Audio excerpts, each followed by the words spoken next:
Ahojky lidičkové, tím myslím ahojky milí diváci. Já vás tady vítám u mýho prvního videa, což jste nejspíš pochopili, že sám není první, ale rozhodně první, který vy uvidíte na tomhle kanále. A pokud není první, který uvidíte, tak to je první, který je veřejný. Tak já se od toho dám.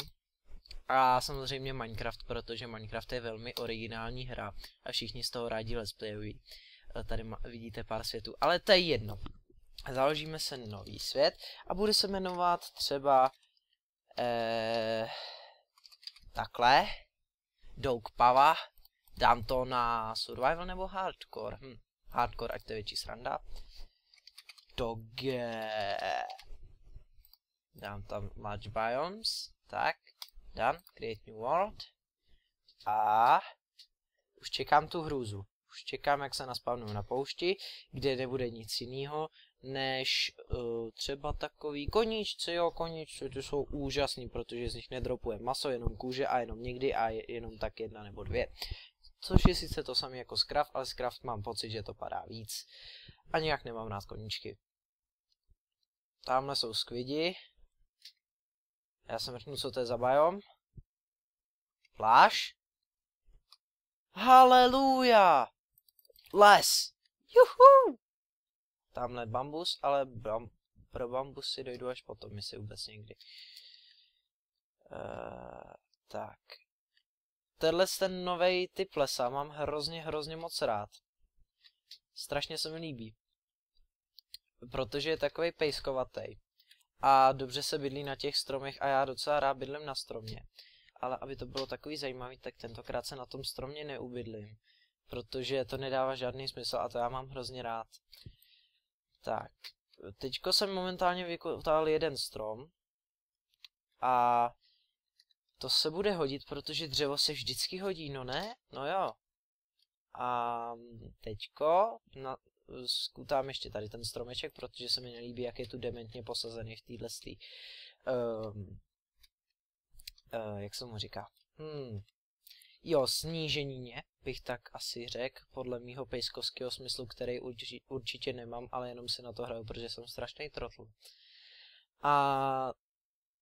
A teďko jsem řekl zase A, protože A je hrozně super slovo, víte, pomáhá hrozně lidem mluvit. A to samý je slovo víte. A tady je kurňa fix láva, co tu do prkenýho hrady psa dělá. Nevím, nebudu se tím zabývat, možná se tam někdy vrátím, jestli to najdu, možná ne. A hele, houba. Ty půjdeš dolů. Ty půjdeš. Nemám rád ty velký houby. A dobrý, už mám 2 hříbky. Tak to tady... Aha, tak počkat, tak jich mám 6, tak... Nevadí. No, nechám to tam. Ať tam ta houba ještě chvilku je. A taking inventory.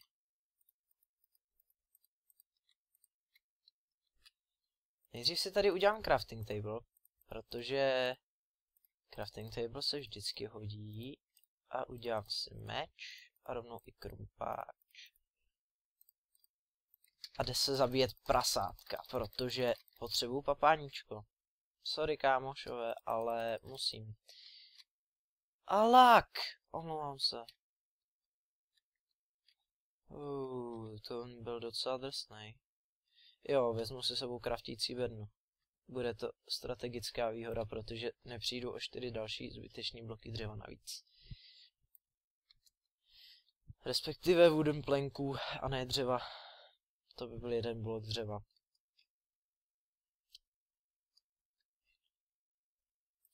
Všem těch prasátek je tu požehnaně a to se mi hodně líbí. Takže ty půjdou dolů všichni. Pápá, pane prase. Tak. Hej, dobré. Tak, 16 těch prasečích masíček. Já vím, že se tomu říká jinak, myslím šunka nebo tak něco. Ale prasečí masíčka jsou prostě prasečí masíčka. Ale kytka. Seberu, výborně. vyšplhám, nebo spíš vyskáču semka nahoru, vezmu meč do ruky, protože nikdy nevíte, co se tu může schovávat. A wow. Další seknutí, ale to je v poho, ono se to načte. Doufám. Tak se tam nebudeme koukat, budeme to ignorovat a dělat jako, že to tam není. A hele, co pak jsem nenašel? Našel jsem uhlí. A našel jsem hodně uhlí. Našel jsem hodně uhlí.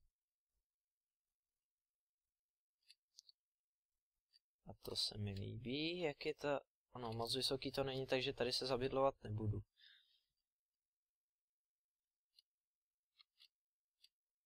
Ale vzhledem k tomu, že to je hardcore, tak nejspíš mi nebude zbývat nic jiného, než to tady s tím malým prostorem risknout. No. Ještě si tuto uhlí nejspíš nechám, nebo ne? A tak ne. A nebo tak jo.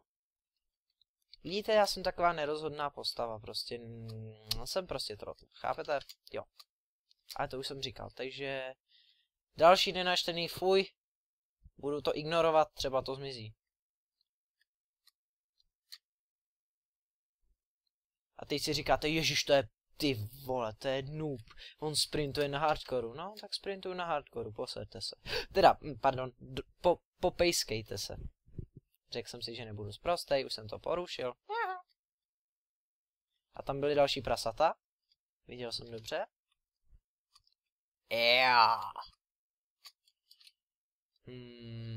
Ovšem tady je to dost pěkný. Spousta prasátek, stromečky. Volný výhled, pláž. Tady to je eňoněňo. Tak. Já bych to viděl, že tady to jo, někde zapíchnu a udělám si tu svůj domeček, který 3, 2, 1, teď to prozradím, jaký bude, který bude tady v tomhle tunýlku, kecám, ne, tady fakt nebude, tady se mi nelíbí. Ale bude nejspíš tady, jo, tady to vypadá docela solidně. Tady se mi to líbí.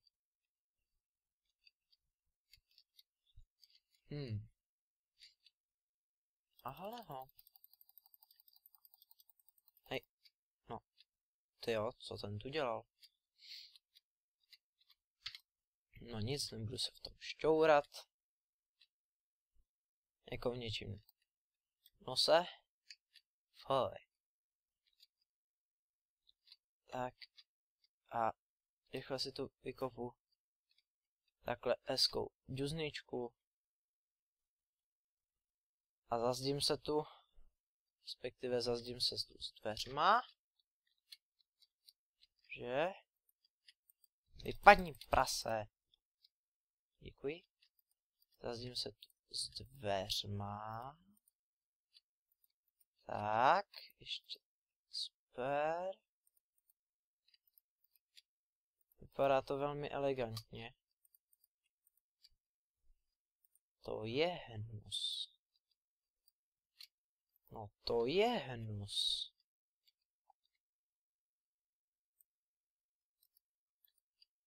Ale co?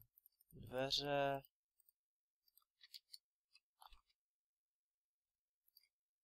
Ještě rychle skopám tamhle ten strom. No, skopám. A tamhle nějaký stone na povrchu, já ho vidím po levé straně. A teď jsem dostal, nevím ani proč achievement tak pozdě, je to nějaký blbý, ale tak to je úplně jedno. Vykutám strom. Řekl jsem to znova. Ne, neřekl, předtím jsem řekl skutám. Pozor na to. Mezi skutám a vykutám je totiž ohromný rozdíl, který ani já nevím. Tak. Torč. Torč. Torč. Hlína. Prase. Čím víc prasátek, tím víc Adidas. Jo, určitě. Bambus! Já viděl, že se pro něj nebudu muset vracet. A hele, slepičky. Takže nejdřív bambus. A slepičky. No, super. Tak jo. Kde pak je sluníčko? A už bude zapadat. Tak to jsem to udělal jen tak. Mám pocit, že v nějakých dalších dílech se přesídlíme tam, protože tam to je epický. A já se vracím do svého takzvanýho domečku. No, ono je to spíš jako velká hliněná hrouda, jo, ale to teďko pomineme. Problém je, že nemám postýlku, takže co mi zbývá udělat, když nemám postýlku? Kopat dolů. Celou noc. Ach, bože, to bude nuda. Já vás týhle nudy ušetřím a tu noc holt někdy přežiju mimo kameru, abyste viděli, že jsem fakt kopal jako... Což teda nedává žádný smysl, když to nenatočím a proto to budete vidět. Ale tak ušetřím vás tý hnusný nudy, což je se mnou stejně. Ale to je teďko vedlejší. Vykraftím si pec. Dám si tady místo schodu, dám do ní tolik uhlí. A pro teď se s vámi loučím. Jakožto nově začínající kanál pod názvem Dogens LP.